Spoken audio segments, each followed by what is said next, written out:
अपने विचारों से युवाओं में जोश भरने वाले एक महान दार्शनिक और विश्व में भारत देश के आध्यात्म का परचम फहराने वाले स्वामी विवेकानंद, जिनके प्रेरणादायी विचार मात्र से ही युवाओं में एक नई स्फूर्ति भर जाती है। ऐसे महान व्यक्तित्व के धनी का आज जन्मदिन है। आज का दिन 12 जनवरी भारत देश में हर साल राष्ट्रीय युवा दिवस के रूप में मनाया जाता है और ये शुरुआत हुई थी सन 1985 से।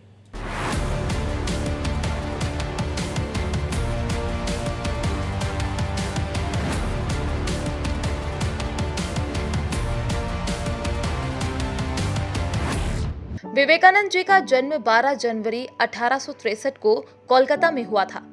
उनके बचपन का नाम नरेंद्र दत्त था। उनके पिता हाईकोर्ट में वकील थे और मां धार्मिक प्रवृत्ति की महिला थी। विवेकानंद जी बचपन से ही बाकी बच्चों से अलग हुआ करते थे। उनके विचार सबसे हटके हुआ करते थे। वे 8 साल की उम्र में स्कूल गए। सबसे अलग होने के साथ ही काफी होनहार छात्र थे। सन 1879 में उन्होंने प्रेसिडेंसी कॉलेज की परीक्षा में पहला स्थान पाया और केवल 25 वर्ष की उम्र में ही उन्होंने संन्यास ले लिया। उनके सन्यासी होने के बाद ही उनका नाम विवेकानंद रखा गया। एक बार जब कोलकाता के दक्षिणेश्वर काली मंदिर गए तो उनकी मुलाकात वहां गुरु रामकृष्ण परमहंस से हुई। गुरुजी ने उन्हें एक मंत्र दिया कि सारी मानवता में निहित ईश्वर की सचेतन आराधना ही सेवा है। स्वामी विवेकानंद जी के मन में हमेशा आध्यात्मिक सवाल कौंते रहते थे। फिर क्या था, उन्होंने गुरुजी रामकृष्ण परमहंस जी से एक सवाल पूछ लिया कि क्या आपने कभी ईश्वर को देखा है। इस पर गुरुजी ने जवाब दिया कि बिल्कुल देखा है और मैं बिल्कुल उसी तरह ईश्वर को देख रहा हूँ जैसे कि मैं तुम्हें देख रहा हूँ। बस फर्क इतना है कि मैं तुमसे ज्यादा गहराई से ईश्वर को महसूस कर सकता हूँ।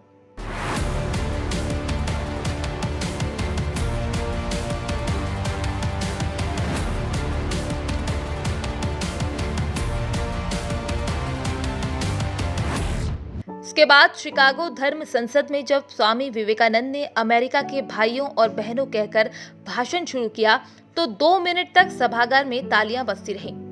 11 सितंबर 1893 का ये दिन हमेशा हमेशा के लिए इतिहास में दर्ज हो गया। विवेकानंद ने 1 मई 1897 में कोलकाता में रामकृष्ण मिशन और 9 दिसंबर 1998 को गंगा नदी के किनारे बेलूर में रामकृष्ण मठ की स्थापना की थी। विवेकानंद जी को कई बीमारियों ने घेर लिया था, जैसे कि दमा और शुगर, और जैसे ही उन्हें ये पता चला कि उन्हें ये बीमारियां हैं तो मानो उन्हें पूर्वाभास हो गया कि वो 40 की उम्र भी पार नहीं कर पाएंगे। तो उन्होंने कह भी दिया कि ये बीमारियां मुझे 40 भी पार नहीं करने देंगी।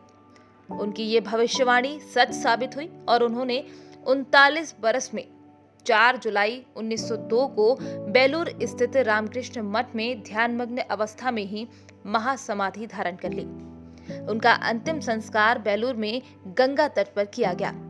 इसी तट के दूसरी ओर रामकृष्ण परमहंस का अंतिम संस्कार हुआ था।